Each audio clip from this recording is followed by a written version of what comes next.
Hello, this is part 5 of Who Runs This Place? Written Constitutions versus Political Conventions and Steering Groups. Now, in part 4, I outlined how there's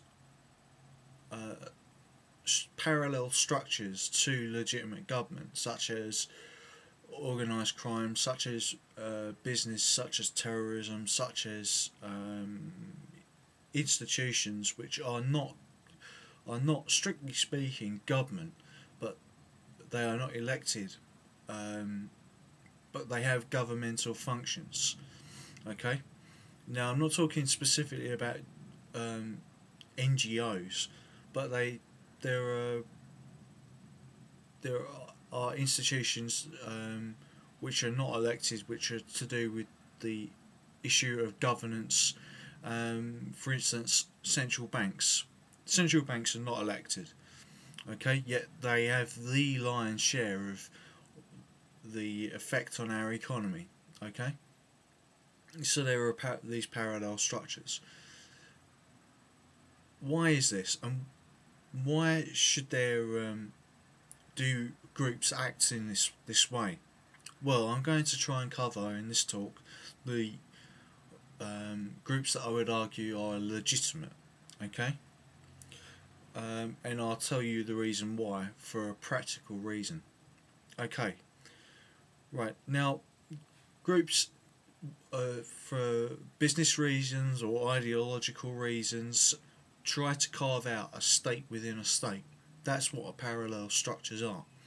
Now some are allied with the state, consider themselves national, and try to assist the state, although they are not in the civil service or anything. They are complementary organisations. And here I think of them, something that is legitimate is the effect of the university system on the civil service, because the government might make policy as part of the executive, and of course in the United States it's the Congress and the Senate that have the lion's share of political power, okay. But political power really in what is called our democracy today is actually much smaller than the actual real power of non-governmental groups. Now your university system is linked in to the business, the military, the industrial and university and technological complex, okay.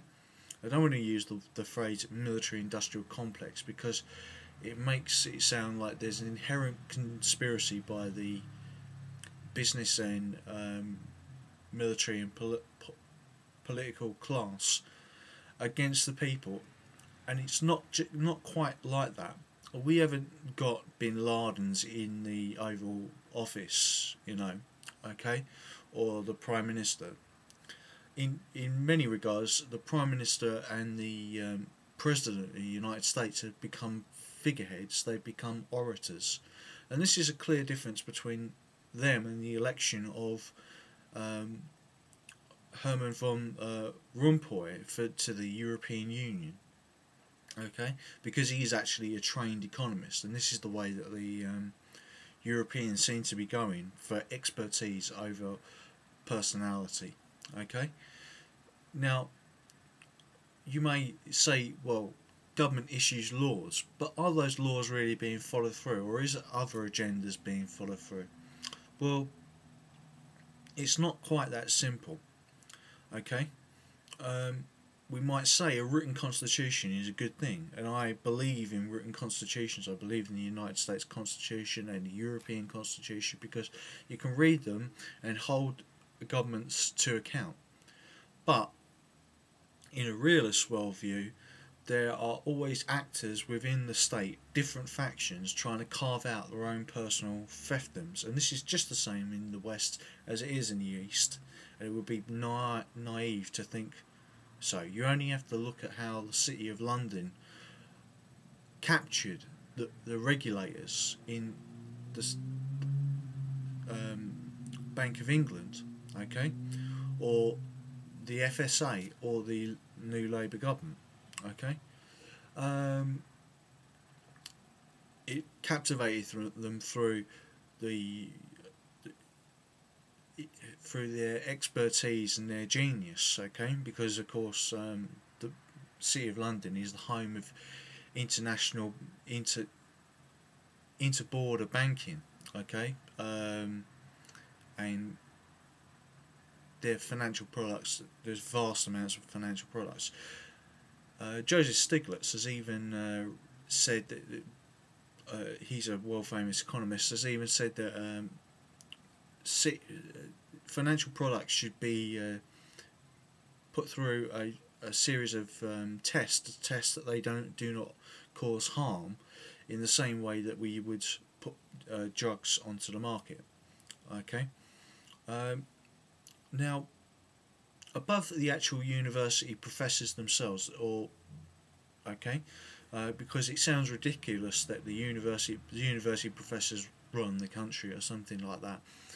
Well, these different universities form different lobbyist groups. Okay, and I want to make a difference between the steering group and the lobby group. They're both NGOs, but lobbyists lobby government on the presumption that government is more powerful than lobbyists, and that's more like what the unions do, and pressure groups do. But steering groups are incorporated into government. They're partially in government, but they're not. They're almost like quangos, okay? They're not set up by government. For instance, the Council of Foreign Relations in the United States, that is a very nationalistic and Zionist friendly organisation, but it's also got a lot of left-wing people in it, as well as right-wing people from the Republican Party. So therefore it's not consistent in its belief systems, okay. It's a forum for these people to debate, okay. And similarly in Europe there's a European Council of Foreign Relations, and that's very Eurocentric and very for the values that the European Union has. And you can check out their website on YouTube. Just check out ECFR, and that's for the post-American Europe, okay. There's also the Global Policy Unit from the University of the Metropolitan University of London. Now, these people are not making policy. They are simply helping form or advise policy with the elected officials, because the elected officials are not the elected servants of the people. Right? They are not experts. They mostly come from law or business. They're not experts on foreign or domestic policy. And some people have been MPs their whole lives. It's their career choice, okay, to be a professional MP. Okay, it won't work unless there is a network of people to support them. Okay, that's one view. But if all those people have formed their education, their belief system before they've got into university, surely that those people would then defer to that ideology, okay. And similarly, they might be getting the same advice from the civil servants who've also gone through the university system, okay. And so there's almost an automatic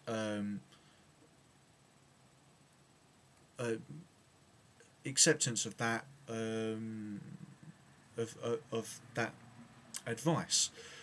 But on the other hand, there's another case which proves that that's not the case. For instance, politicians are political animals, and they sack scientists, right, advisors, and that's why the UK has the House of Lords. You can't get rid of the House of Lords as an advisory chamber, and this is where I think I used to be pro Senate, but I think that's where we make a mistake.